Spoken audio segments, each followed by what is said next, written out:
In today's video, I'll be going through the properties of functions. In the previous video, let's recall that we have stated and defined what a function is, what operations you can do on function, which is the composition of functions. And now, we want to talk about properties that the function have. One property is known as injectivity, also known as one-to-one. So a function is injective if and only if for all x1, x2 in x, if x1 and x2 don't equal, their outputs also won't equal.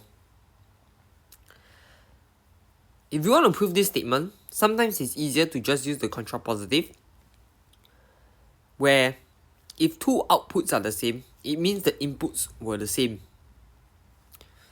You can take a look at this picture to better understand what does injectivity mean. So it means that inputs lead to unique outputs.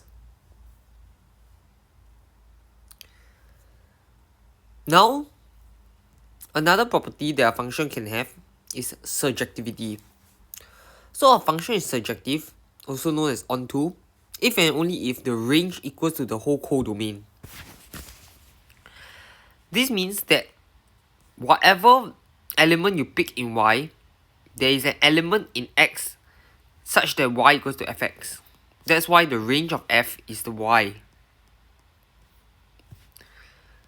And lastly, a function is bijective if it's both injective and surjective.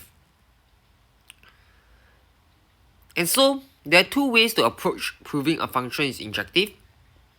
The direct method where they are not equal and you have to show that their outputs are not equal. Or, you can suppose that they were equal, the outputs are equal, and now prove that the inputs have to be equal as well. Or you can use contradiction, whichever suits your thinking better. But let's try to prove an example to get familiarized with proving properties of functions. So let's say f and g are injective. We want to prove that the composition is injective as well. As I said, we take two elements in x, we let their output be equal, and due to the injectivity of g, fx1 and fx2 must be equal, and due to the injectivity of f, x1 and x2 is then equal. And so the inputs have to be equal if the outputs were equal at the start. This proves that g circle f is injective. You can also then prove that f circle g is injective by repeating the same arguments but flipping it. And then if you want to show that a function is surjective, you have to produce an input in the domain so that when the function runs the input, the output is any arbitrary, it's any of the b in B. So it's an existential statement claim. Hence you can either do it in the various ways that we have shown in earlier videos while proving techniques. But the most common is you just take an arbitrary value in the codomain and show that there is an input from the domain. Let's take an example here. So f and g are surjective functions. You want to show that g circle f is surjective. So it means that for all z in z, there exists an element x in x such that g circle f of x equals to z. Well, we know that g is surjective. This produces a y such that z equals to gy.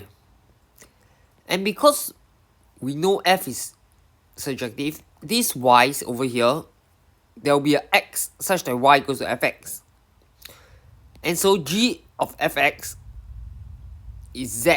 And this proves that there is a candidate z such that g circle f of this x is z. Hence, G circle F is surjective.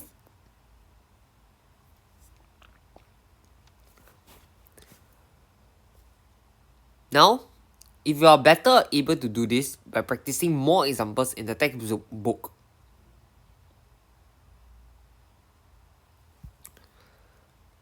Moving on, we have already proven that if F and G are both injective, G circle F is injective.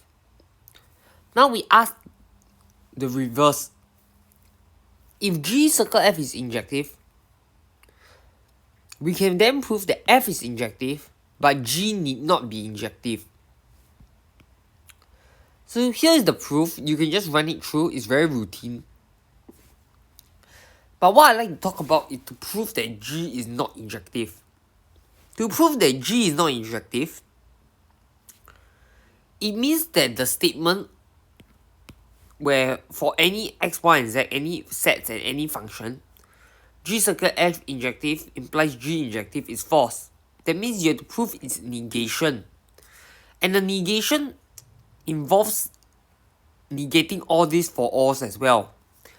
And so you must produce specific counterexamples of x, y, and z, f and g, such that G circle F is injective while G is not. So it's not good enough to do for using some arbitrary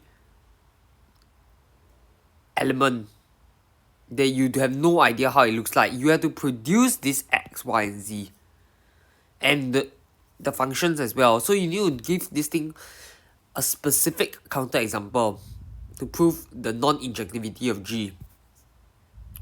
And so your counterexample is as follows.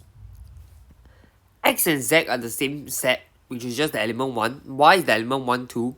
Your G is 1, 1, brings all the elements to 1.